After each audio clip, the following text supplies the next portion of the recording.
I don't know if anybody from my tribe of atheists ever thanked you for giving us a shout out at your first inaugural, but you did mention non-believers. That's right. I think it was part More of... than once.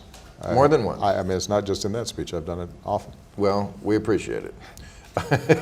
Because we do feel like untouchables to a degree. I mean, I don't know if you saw the latest religion survey, but almost a quarter of the country are nuns. I don't mean the ones who hit me on the knuckles with a ruler in Sunday school. I mean, they put none for religion. None of the above. Right. But they're not, no, they're atheists, agnostics, or they just don't want to get up on Sunday morning.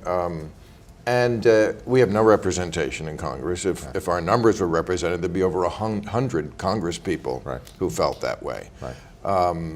It just seems like we are not included in the basket of diversity in America, which is odd because we are the biggest minority. That is a bigger minority than any other minority you can name. And don't you think we should get a little more love? You know, I guess my question would be whether there is active persecution of atheists. I think that there are certain, well, I think for a candidate, I think you're right, that there are certain we might be more occupations, scientific. probably most prominently politics, where there would be a bias against somebody who's agnostic or atheist in running for office. I think that's still true. Outside of that arena, though, you seem to have done all right with your TV show. I mean, I don't get a sense, to the extent that they're boycotting you, it's because of your other wacky ideas rather than your particular view on religion. What are my other wacky ideas? You know, I usually agree with you. I think the average American, if they go to the workplace, somebody's next to them, they're not poking around trying to figure out what their religious beliefs are.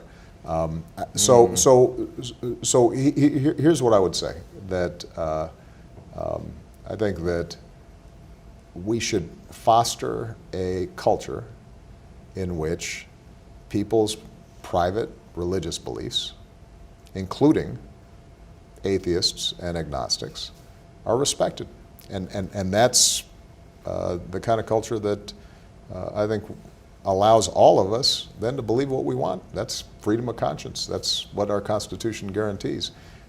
And you know, where we get into problems, typically, is when our personal religious faith or the community of faith that we participate in tips into a sort of fundamentalist extremism in which it's not enough for us to believe what we believe, but we start feeling obligated to, you know, hit you over the head because you don't believe the same thing, or to treat you as somebody who's less than I am. But we might be more pro-science in America if we were less religious, don't you think? Well, you know, I think the issues we have with science these days are not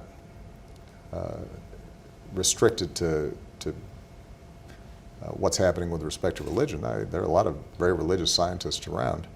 I think the problem is that in our school systems, and to some degree, and this is where it is relevant, with school boards around the country that are mandating curriculums and textbooks, you start seeing this weird watering down of scientific fact, so that our kids are growing up in an environment, and this connects to what I was saying earlier about the media, where everything's contested, that nothing is true, because if it's on Facebook, it all looks the same.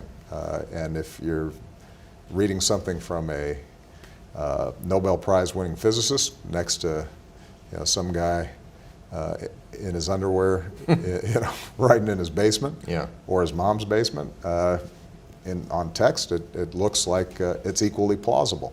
And part of what we have to do a better job of, if our democracies are function in a complicated, diverse society like this, is to teach our kids enough critical thinking to be able to sort out what is true and what is false, what is contestable and what is incontestable. And we seem to have trouble with that, and our political system doesn't help.